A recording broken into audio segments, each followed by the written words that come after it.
Hello, everybody. Welcome back to the No Sugar Podcast. I am your host, Janice McAfee, with Rob Loggia. And we are also here with GDeltz, who is going to tell us some interesting things that he's been doing with some of his music and a world record that he hopes to shatter. So I will give it over to you, Rob. Okay, everybody, nice to see you. If you're joining us in regular meet space or if you're joining us in our VR presentation. A couple of words about that before we continue. The VR presentation is a work in progress. We expect it to evolve as the seasons go on. So enjoy what we have there now and wait to see what we're going to bring to you in the future. But we do believe it is the future, and there are a lot of ways to watch. So look for an upcoming video where we explain a little bit about the technology. You don't have to spend thousands of dollars anymore to get in on the experience. So we're pretty excited about that. GDeltz, very nice to see you, and thank you for coming on. GDeltz is a maker of music which brings joy into many people's lives, but he's also looking to expand on that concept and really bring involvement to a new level with his latest project. GDeltz, why don't you take it away and tell us all about it? Absolutely. Thanks, Rob, and thanks, Janice. Thanks both for having me on.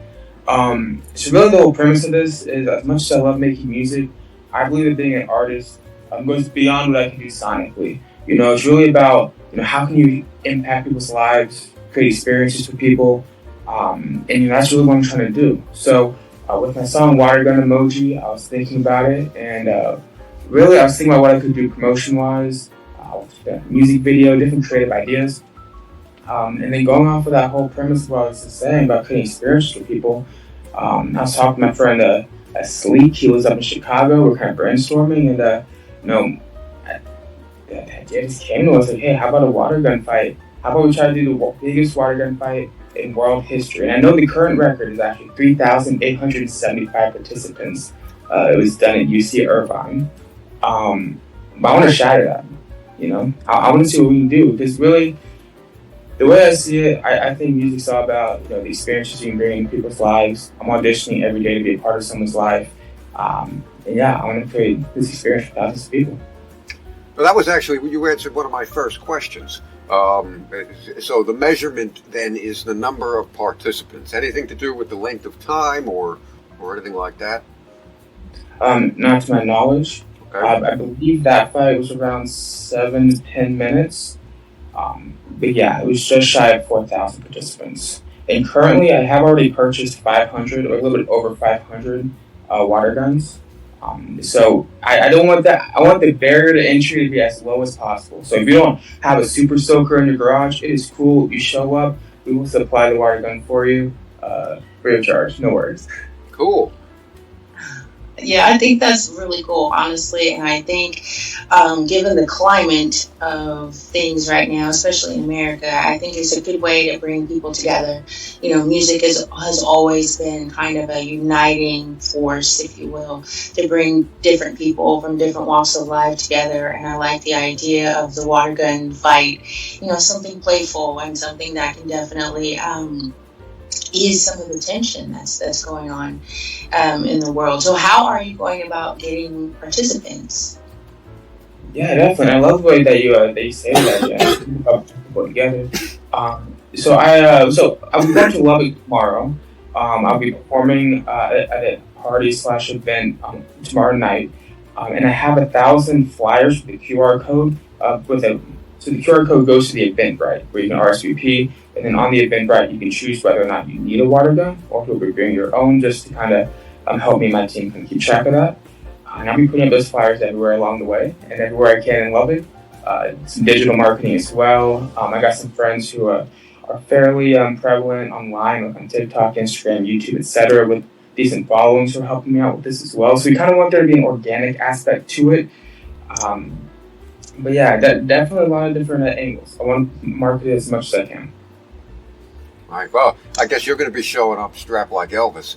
Elvis, he went to go visit President Nixon at the White House. He was invited, so he was all excited. And he shows up at the White House, and of course they got to pat him down. When they patted him down, they found something like 15 guns on him. He had one strapped to each ankle, on his hips. I mean, like, you can't go in to see the president with 15 guns. Don't know what his answer is, but I'm sure it was good. Listen, that is what it's all about, and it's funny that the marriage of something silly like a water gun fight. Okay, it's just an activity that a lot of people have probably participated in some point of their lives, and then something like music, where your taste can very much dictate maybe what you're into or what shows you might go see or where you might end up. Here, what you're basically saying is, yes, there'll be music, yes, we're musicians, but the appeal is wider, and that this is something that really anybody should be able to relate to if they were ever a child and can remember what that was and what that was like, which isn't a given these days, but there are still many people, and say, you know what, this could be a fun day, and I'm going to do it anyway, even though I never heard of this guy or his music, or I don't like that particular kind of music. And then, just to throw one more thing in, what you find, I think, in those cases, because I've been subject to many captive audiences in my time, and with nothing else to do, they actually watch what's there, and then maybe find that they appreciated some of it after all, and that, this music wasn't what I thought it was. Yeah, why not? And, it's kind of to combine what you and Janice both said, kind of what she was saying about, how music can be uniting for people. I want this to really transcend just what I can do sonically. It is about creating experiences for people. And whether they like the music or not, I think being an artist transcends simply sticking to one thing, like music. I see this as art.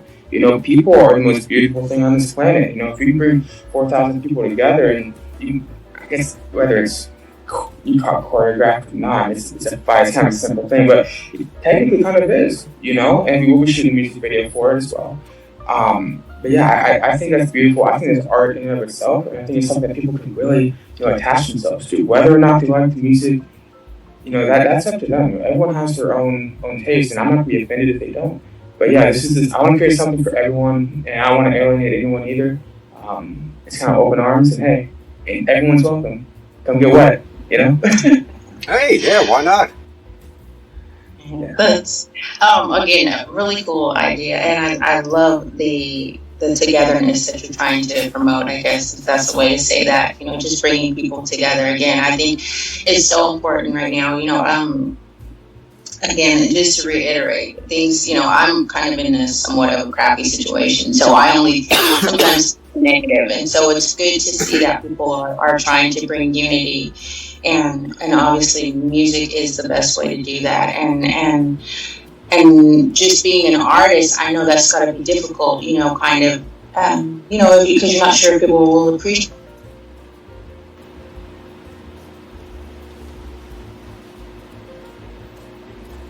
Oh.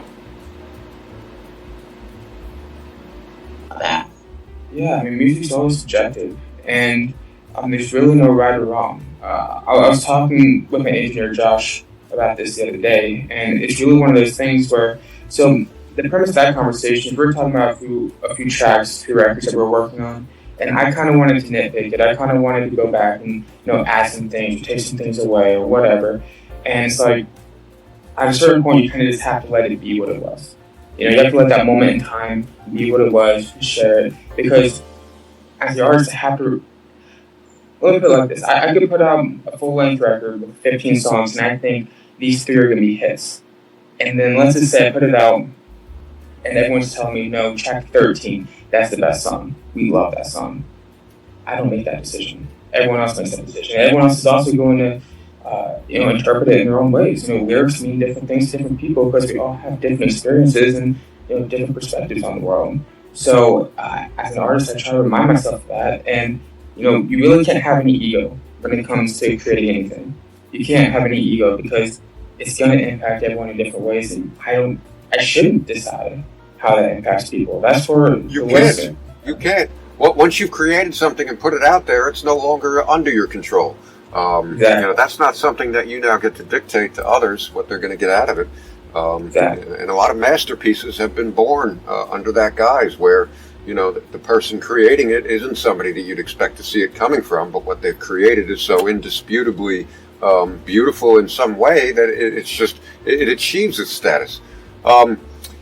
So are you looking, not to jump away from that, but I do have one more question.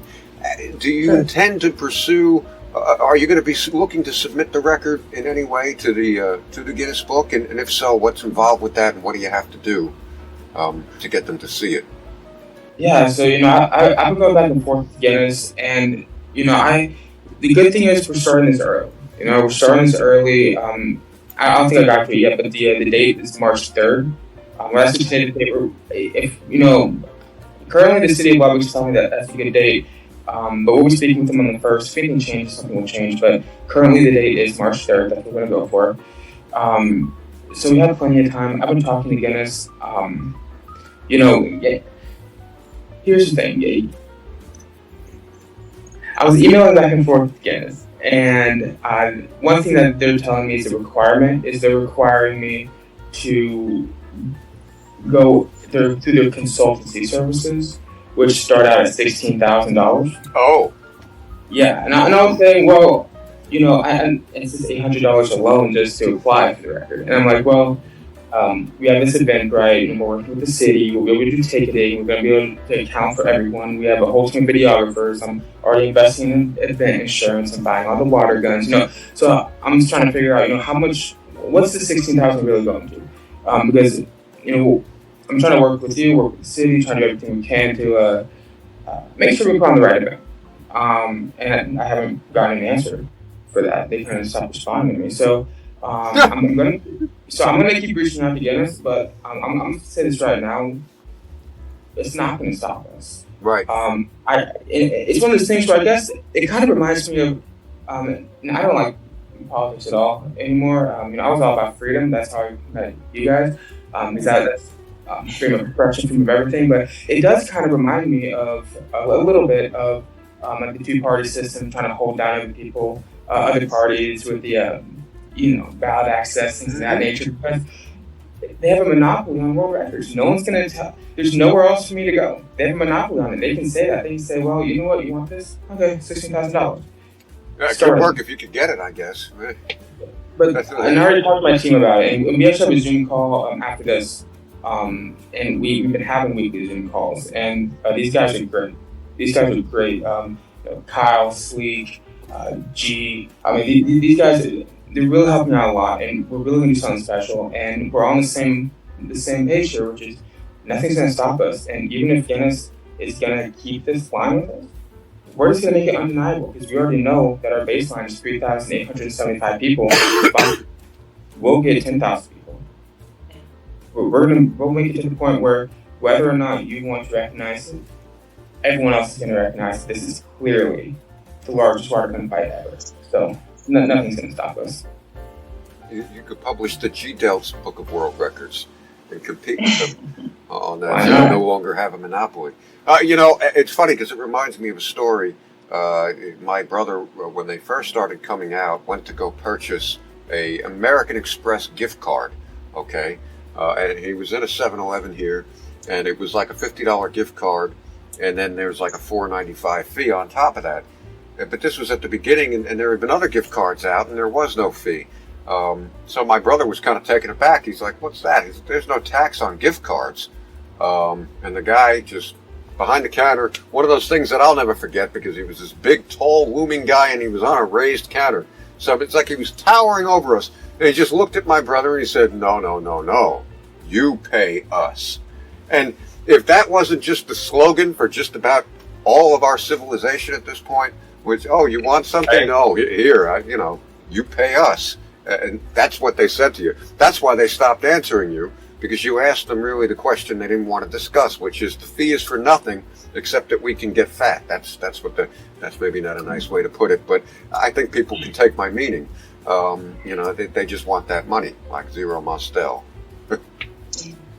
Yeah, that's the world we live in, unfortunately, where everybody's got their hand out. You've got to pay the toll. If you want to play the game, you've got to pay whatever toll that they're asking of you. But I think it's cool that you guys are going to do it anyways without them. And if you do indeed make it so big that it doesn't matter, at least you'll still have that experience, like you've been saying. At the end of the day, I think that's what will be sort of the winning factor of the whole event, just to have that shared experience with all of those people that come out and join you for this day of, just fun, silliness and fun, and also to hear your music, and obviously you get possibly new fans for your music, and I think that's amazing as well. I wanted to ask you what else are you doing as far as your artistry? Are you only into music, or is there art that you draw, or anything else? Sure. So I like to do some graphic design and things of that nature. I design all my own cover art. I guess now's a good time to announce it, I suppose. But I'll be dropping an EP. I haven't decided on the date yet, but it's gonna be titled "In My Honda in Hollywood." If you listen to my music, you'll see I'm definitely a big fan of Hondas. I feel like look, a slight tangent here. I feel like everyone in music is trying to sing about their sports cars, their Ferraris, their Lambos, whatever. It's like, listen, my dad worked in a Honda dealership, and my parents were divorced. I've spent countless hours in Honda dealerships. All I've owned have been Honda Accords. And I feel like, everyone with the Hondas out there, we need some anthems. We need some music. Why not? So yeah, I'll be working on that, dropping that, music rollouts for all of that as well.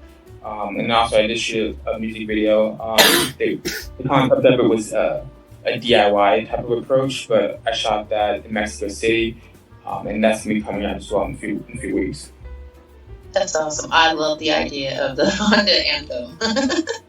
It's awesome.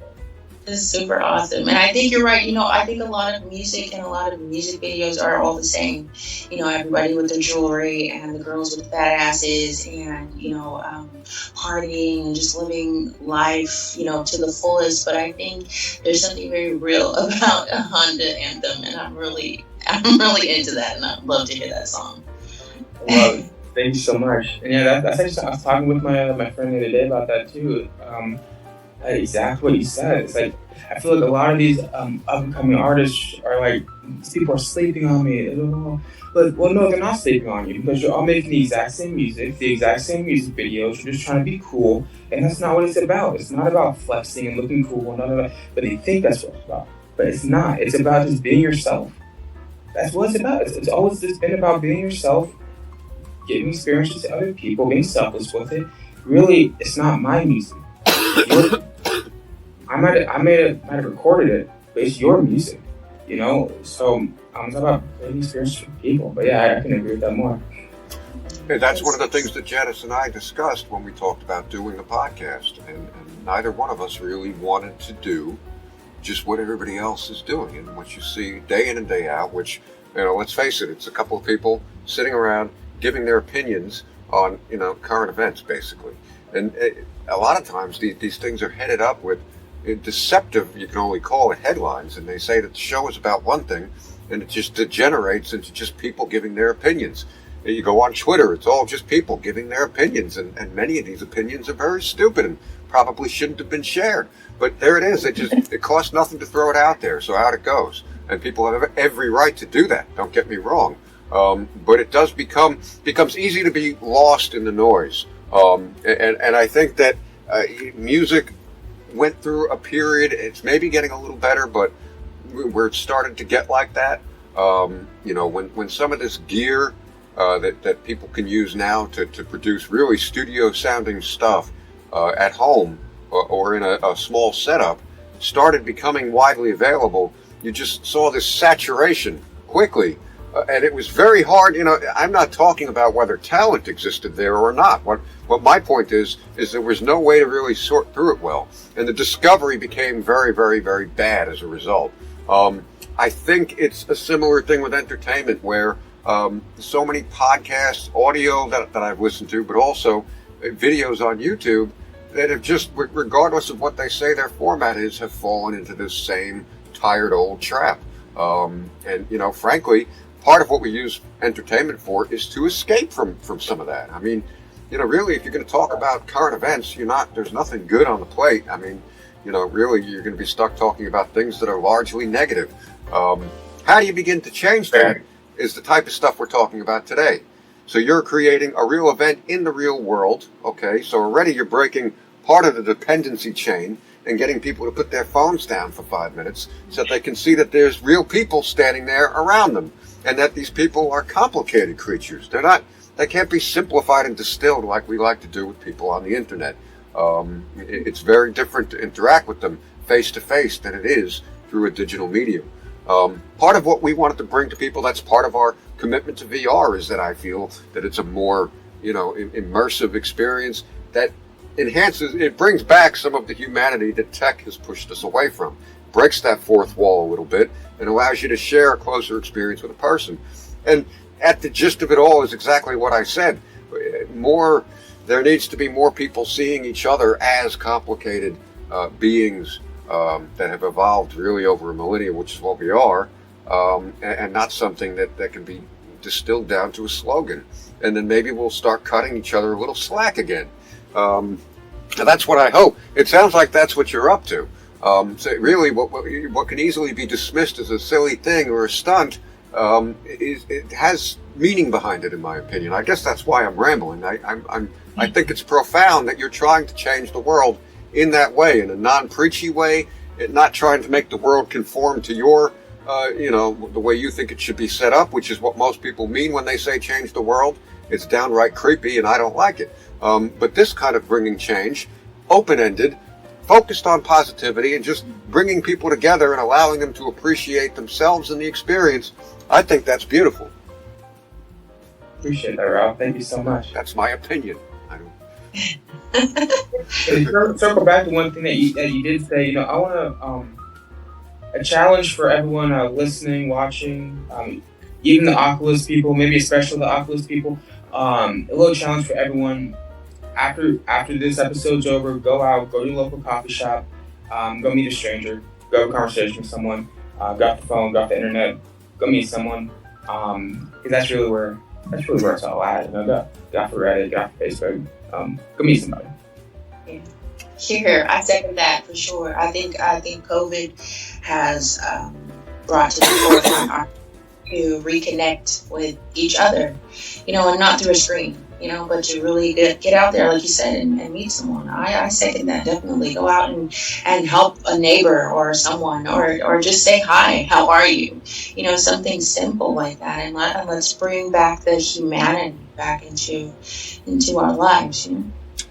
I will third that, but with an asterisk, with a provision. I just want to say that if you are a serial killer or have strong tendencies to feel as if you want to hurt somebody else, please do not do what GDeltz suggested. Don't go out and hurt people. Just stay in your home. Do us all a favor, because really it's not going to end well. But everybody else, I agree. People is what it's all about. Yeah. Don't hurt people. They're going to pick up some guy, the newest perv, right? And he's going to say, "No, you don't understand. GDeltz told me to go out and do it." And then they're going to come find somebody. If you feel you need to hurt somebody, don't hurt somebody. Maybe go out get a punching bag. Maybe if you need even more, maybe buy a water gun. You can go and then you squirt it in the bag, pretend you're doing something. But no, don't hurt people. Don't hurt people. Never do that. But no, it really is about positivity at the end of the day, And actually, when I met you, Janice, it was in 2016. It was in Orlando, and it was one of my favorite memories. And it was after John and Austin both lost, and you broke down that wall. And we had that big party, and everyone was like dancing, having a fun time. But we could have all sat there and been all rah, sad, whatever. We're volunteering all this time, blah, blah. Gary Johnson, he didn't, whatever. We're not going to talk about him. But no, we didn't do that. We had so much fun, and everyone was dancing, and it was just such a great time, and it was so lively. And same thing like with this fight. If Janice doesn't want to play along, that's fine. We're going to have so much fun. And it might even be better that way, because we'll have to deal with the red tape.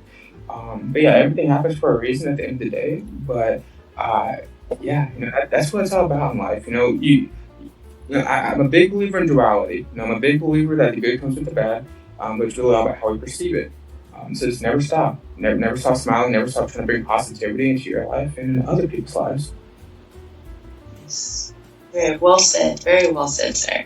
Yeah, that was a great time. 2016, that presidential campaign has some of my most favorite memories with John, and he really knew how to just be in the moment. Just to live in the moment, and knowing that failure sometimes comes with life, and it's like you said, it's all about how you look at it, the good with the bad. It's all about how you accept it, how you roll with it, and he was very good at rolling with the punches. And I think we need to bring some of that back into our lives, into our daily lives, because I think we are so focused on the negative, and you can see it all on social media. There's just so much saturation of negative, and people forget that we're all human beings and we're complicated, and we just want to be accepted, and we want to have friendships. We want to have we just need to remind people that there's a commonality, that we share amongst each other. And I think that has been the main focus for why we wanted to create this podcast. And I think I really like what you're doing with your music and with the music video, the Watergun fight, and even the Honda anthem. Oh my God, I'm super excited about that because it's so necessary. I think people just want to see real things, I want to be a part of something that's real. And a lot of music and a lot of music videos, people don't have that kind of money. They're not going to the strip club making it rain. They don't got no girl with a fat ass all the time. You know what I'm saying? Like, they don't have this super nice Lamborghini or Bugatti or whatever, the fancy clothes and the fancy jewelry. They don't have that. They have Hondas, right? They have Honda Civics, they have Toyotas, and they're just trying to make it, and I like the idea of you just making it palatable for everybody, not just for this upper echelon of the few 1% of people that can enjoy those fine things in life. You're saying not everybody lives like Richard Hart? I had no idea. I thought that was completely normal. Yeah. Well, guys, we're almost out of time. That was a great chat. GDeltz, where can people go to find your music? I just, spell it out. Sure, you can just go to GDeltz.com. So GDeltz.com. Cool. You'll find all the links to my music there. You'll even find a link to the Eventbrite if you want to show up in Lubbock on March 3rd. Everyone watching this, you are invited. Please come. Janice, Rob, you guys are invited too. There's Watergun with both y'all's names on it. GDeltz.com. Cool. Excellent. We'll post that link underneath in the description so people can find it easily. Maybe we'll see you again afterwards. We can do a recap and show some of the video. Seems like it would be kind of fun. We look forward to seeing what you produce and what you do in the future, and hope that this has been informative and enjoyable for our audience. Janice, that is our third guest. We've had three, now actually 4 good shows because we had a 2-part. But 3 excellent guests, all people that are out doing in the world. If you're watching us today, why don't you give some thought to what you maybe have to offer above and beyond the daily grind of what you do to pay your bills, and figure out a way that you can reach people and see something through to completion that will add to the world and the quality of your own life. And then you too can come on here and talk to us about it. Yes. We like this idea. So thank you so much, everybody, for watching, and peace out. Peace out. Peace.